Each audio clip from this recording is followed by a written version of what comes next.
My name is Jason Elong.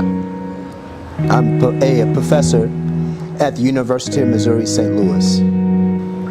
And I'm Tonya Elong, his wife, and we're from St. Louis, U.S.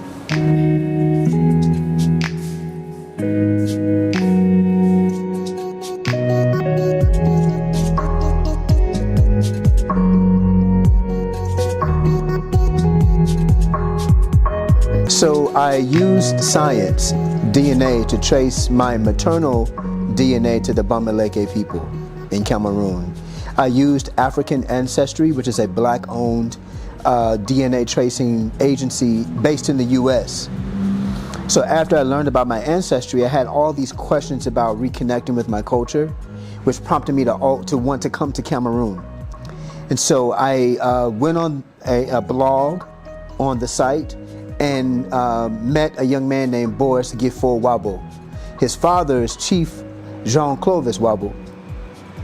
And through our interactions, we were able to start a healthy relationship, brother to brother, and we're like family. And so Boris has been teaching me Gomala, so Olila, Mgaka, and his father has been teaching me also about our culture.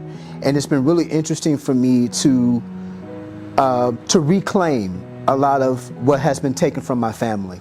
So that's what prompted me to come to Cameroon.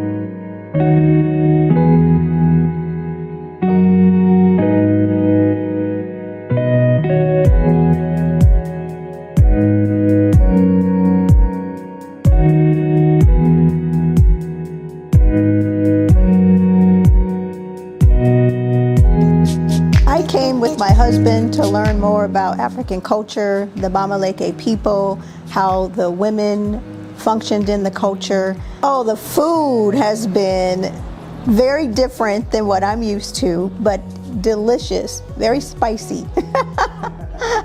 For me, spicy, which was good. I love how they use a lot of just what they grow naturally. There's no preservatives in the food. It's just all natural. You know, when we were in the countryside, in the village, they would just go pick, apricots, and bring to us to eat for breakfast in the morning. You know, fresh meat every day you can get, fresh vegetables, like it's wonderful. And it's prepared in the natural way, so a lot of putting it in leaves was absolutely delicious. The food was wonderful.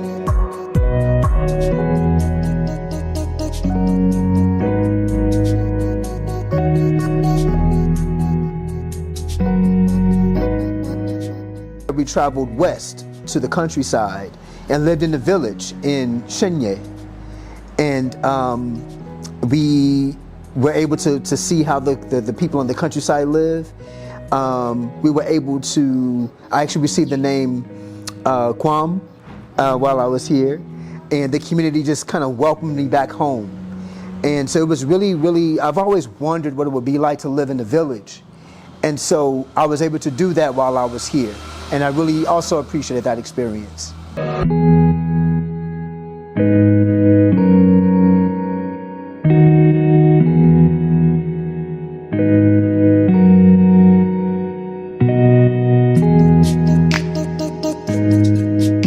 We were pleasantly surprised.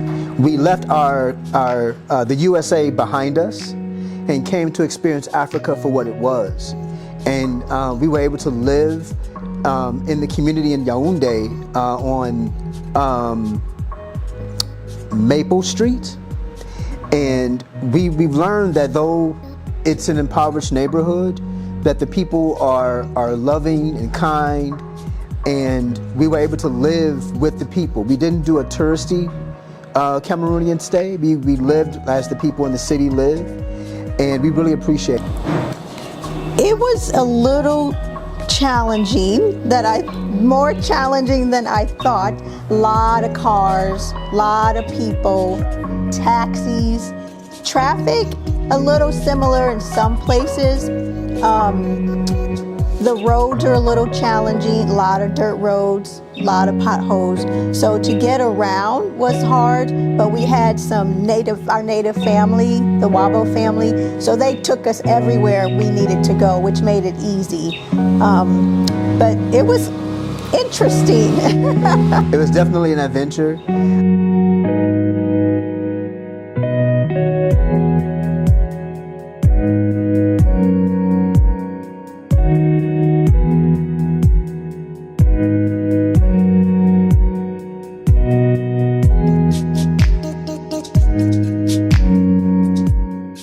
Important because what a lot of Africans I don't think know is that our culture was taken from us via the slave trade and the Middle Passage. But when we got to plantations, there's no other way to say this but to say it like this. Our culture was literally beat out of our ancestors. If people were caught speaking their native languages, practicing their traditional beliefs, people were hurt and sometimes killed for doing so. And so over time, generation to generation, people forget how to do and what to do, how to speak the local language. And so we adopt also a pidgin English, like what you have here in Cameroon. And so a lot of us don't know our culture in the States, our African culture, because it's been systematically taken from us. And so it's important for Africans in the diaspora to come back home, to reintroduce yourself to your culture, and to have wonderful people like the people here at this facility, befriend families here in Cameroon that can teach you and show you the ways in which your ancestors lived. Take you to the countryside, away from the touristy things, so you can really appreciate the farming. You can appreciate people living off the land, right? These things are important for us to remember because it's part of who we are. And in this way, I think I can reclaim some of what was taken from me that I can then pass on to my family.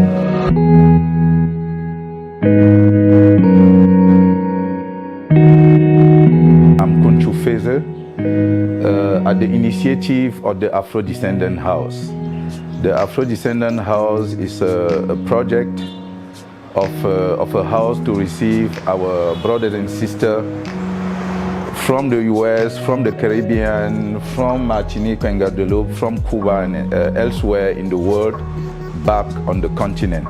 A place where they can stay for free and have the feeling to be at home and connect with the continent. So that's the Afro-descendant house project. FIA is a similar place, receiving travelers all over the world and giving the possibility to those people traveling to connect with the reality here in Cameroon. And as we were not, or actually we have not mobilized the means to build the Afro-descendant house, we decide to create an Afro-descendant house label. And FIA will be the first house to receive the Afro-descendant house label. And as from 2024, we will be receiving Afro-descendant here for free, like it's meant for the Afro-descendant house. So in the house we have different activity. We have guest rooms where they can sleep. We have an art gallery where we have a lot of painting and sculpture from local artists. We have a restaurant as well, and a lot of local made product that we are selling here at the place, in the house. Of course, we do organize a lot of cultural events. Sometimes it can be cultural art exhibition, visual art, but from time to time also film projection. Or it happens also that we will invite authors to talk about their books and so on. So we have different cultural activities, and that are the way for us to give the possibility and the opportunity to those who are staying in the house to connect with us. Jason and Tonya are, let's say, the first who are coming here since we have the house label, and the first in the year 2024. Before, I was staying somewhere else, and I received Nefetari from Guadeloupe, who stayed with us almost 1 month. And in those particular cases, concerning Nefetari or concerning Jason and Tonya, we have the opportunity through a brother, Vincent Moncam, to know before each other. And we had a platform where we do exchange from time to time. So even before meeting them, like we are doing now, I have the feeling to know them already because we had already some exchange. And we can have also through Boris, who were with them, some exchange to know actually where were their interests, what they would like to visit, and so on.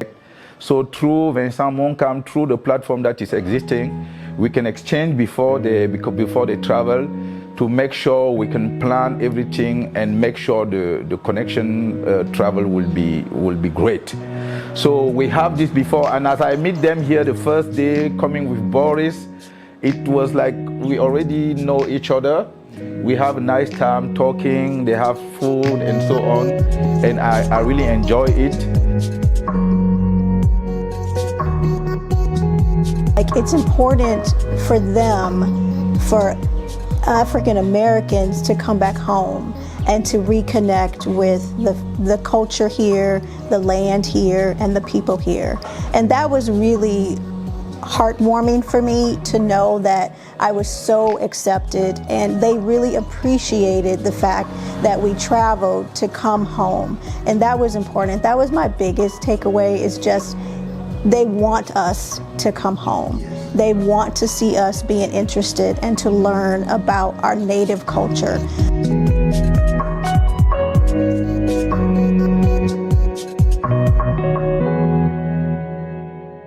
My past and present, ancestral, the mask looking back at me from the mirror. This next poem is entitled Wind, Quiet, Black.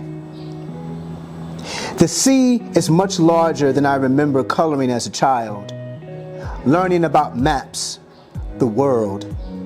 To be face to surface feels like a dream without ever a thought of land, but endless water, water bluer than I've ever seen. And at night, the stars are flames and cast iron. They are the beady eyes of my ancestors that watch over the ocean. It's water cleaning their bones, rattling in the silence when I am alone, and my name tastes different on my tongue.